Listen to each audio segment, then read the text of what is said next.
Amis de l'automobile, bienvenue ici, bienvenue sur les rives de la Manche pour un événement, mesdames et messieurs, qui porte bien son nom, oui, la Ch'ti Classic. Un événement 100% pour les passionnés, avec une marque de puristes, une marque allemande qui a façonné l'histoire de l'automobile, j'ai nommé bien sûr Porsche. Alors, prêt à rentrer dans le paradis du Nord ?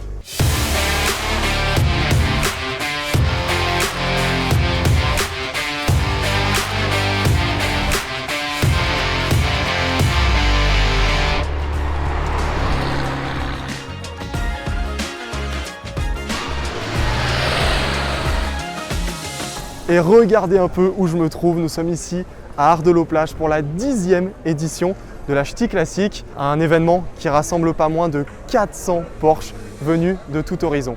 Alors ici, le concept est simple, on bloque toutes les rues à la circulation et on crée un véritable musée à ciel ouvert. Finalement, la Ch'ti Classic, c'est un moment de convivialité, un moment d'échange entre passionnés, un moment d'échange entre spectateurs et propriétaires, ou plutôt entre propriétaires et propriétaires. Oui, parce qu'ici, la particularité, c'est le Porsche Swap.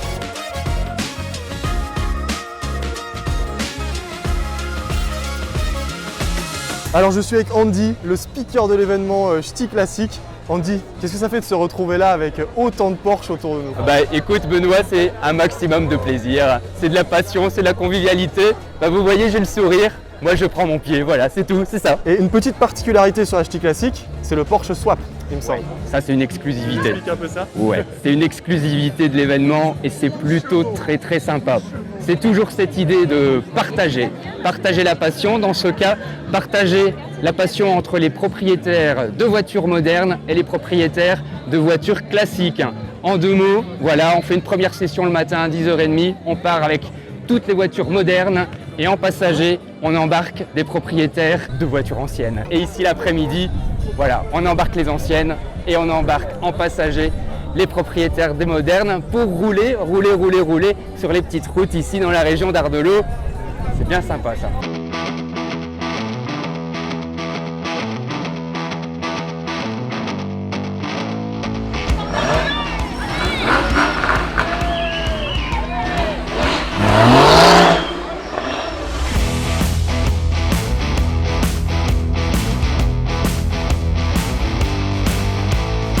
Et ici, pas de jaloux, 50% de modernes, 50% d'anciennes.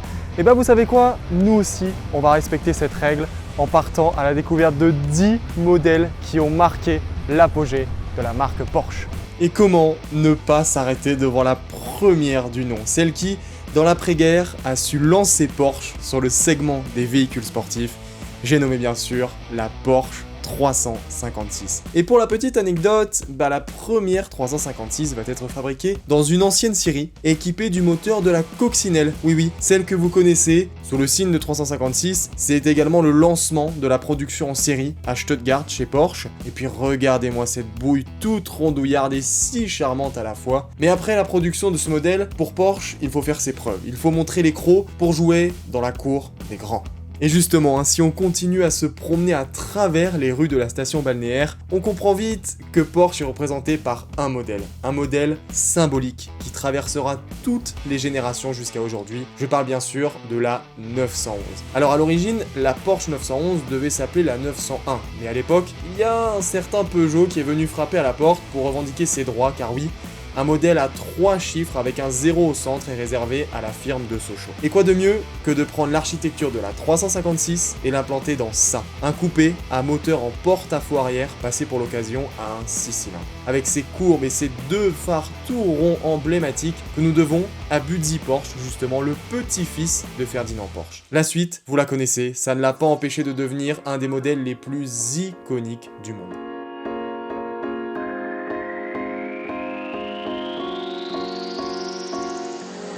Et dès 1969, sans le savoir, la marque va lancer l'ancêtre du Boxster, un modèle qui permettait à des personnes moins fortunées de se rendre en concession et d'acquérir un véhicule badgé Porsche. J'ai nommé la Porsche 914. Ce modèle lance Porsche sur un terrain où on ne l'attend pas à l'époque, le moteur central. Et puis si on regarde le badge de la 914, on voit apparaître le logo Volkswagen, signe d'une collaboration entre les deux marques. Et je crois qu'Andy a quelques mots à nous dire dessus. Alors celle-là c'est un 4 cylindres qui a sur ce modèle-là, avec une petite particularité, moi j'avais un rêve de gosse, un rêve d'ado. Je rêvais de créer, d'usiner, de mettre au point mon propre moteur. Et voilà, donc j'étais au bout de mon rêve et on a été très loin sur ce moteur-là, voilà. Et c'est le plaisir maintenant de rouler avec. On boucle la passion, on boucle le partage avec les gens et puis c'est des émotions vécues au volant parce que je termine un Tour de France il n'y a pas longtemps avec. Donc c'est plaisir de la voiture mais c'est plaisir de découvrir le pays. Ça donne lieu à des rencontres à travers toute la France et en fait, que demander de plus à la vie finalement. Les 911 s'enchaînent les unes à côté des autres, mais notre œil est soudain attiré par un modèle. Un modèle qui reste et qui restera l'un des plus beaux de chez Porsche, la 2,7 litres RS. Reconnaissable par son béquet en col de cygne et ses tatouages Carrera, elle reste aujourd'hui la Porsche la plus convoitée. Les ingénieurs Porsche ont vu juste en voulant homologuer ce modèle destiné à la compétition pour réaffirmer Porsche sur le marché. Sous le capot, on reste sur un flat 6, mais cette fois qui a été gonflé à 210 chevaux, le tout pour un poids de seulement 960 kg. Une véritable bombe.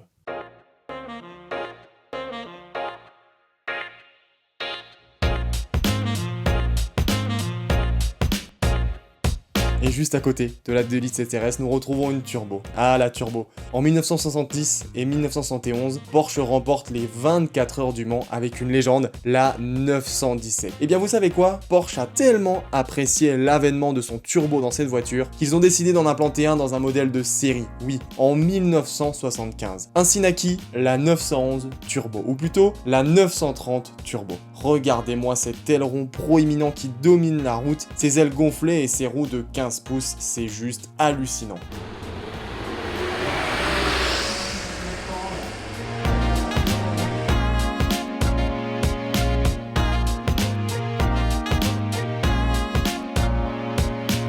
Et sur la ch'ti classique, les modernes Porsche sont aussi à l'honneur. Après la 911 originale, la 911 Type G, puis la 964, dont bon nombre sont représentés ici, c'est bien la 911 Type 993 qui fait son apparition. Nous sommes alors en 1993 et pour beaucoup, il s'agit de la plus belle des 911 encore aujourd'hui. Oui, la plus belle parce que c'est la dernière qui sera refroidie par air. Équipée d'un 6 cylindres à plat qui pouvait atteindre les 430 chevaux sur les versions GT, elle sera l'une des premières des 911 à atteindre la barre fatidique des 300 km/h. Elle sera produite à 69 000 exemplaires, dont 194 exemplaires de la fabuleuse GT.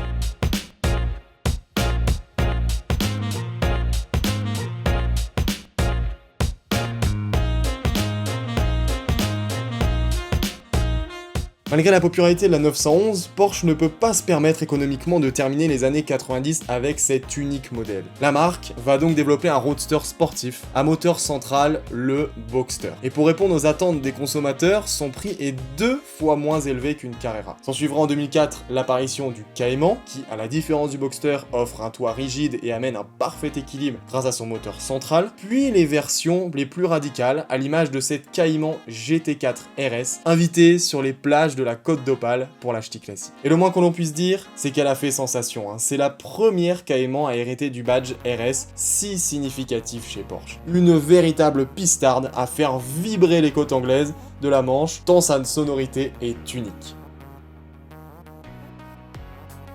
Et en parlant d'unicité, Porsche est synonyme d'histoire, et pour célébrer cette histoire et les modèles de légende, Porsche développe des autos d'exception à exemplaires limités. Et cette 991 Speedster de 2019 en est le pur produit. Elle commémore les 70 ans de la marque, et donc reprend les lignes historiques avec le pare-brise court, les vitres latérales réduites, le double bosselage caractéristique des Speedsters. Et ici, elle possède le pack héritage en hommage aux couleurs de la 356. À côté d'elle, la 992 Targa 4S Héritage.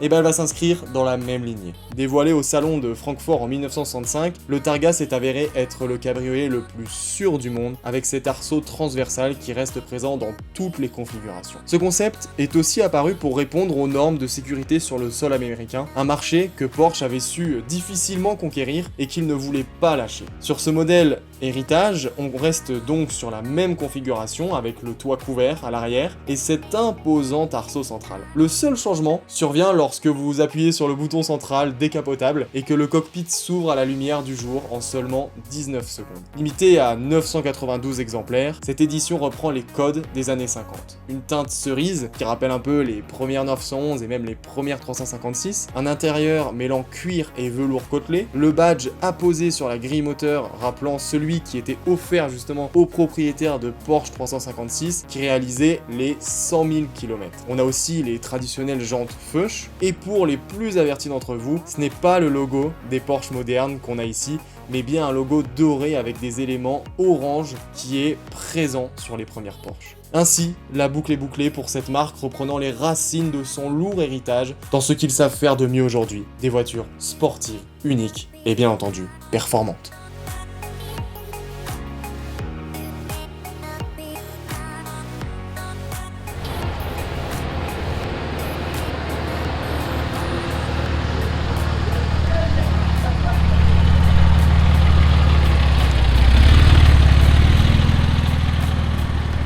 Mais qu'est-ce que serait un événement automobile sans entendre les moteurs vrombir?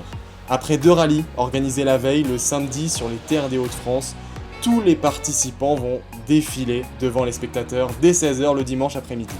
Flat 6, Flat 4, atmosphérique turbo, ne vous inquiétez pas, toutes ces belles mélodies seront représentées et scintilleront jusqu'à vos oreilles. Finalement, pour les amoureux de la marque Porsche, je vous confirme, mesdames et messieurs, c'est sur la ch'ti classique qu'il faut se rendre.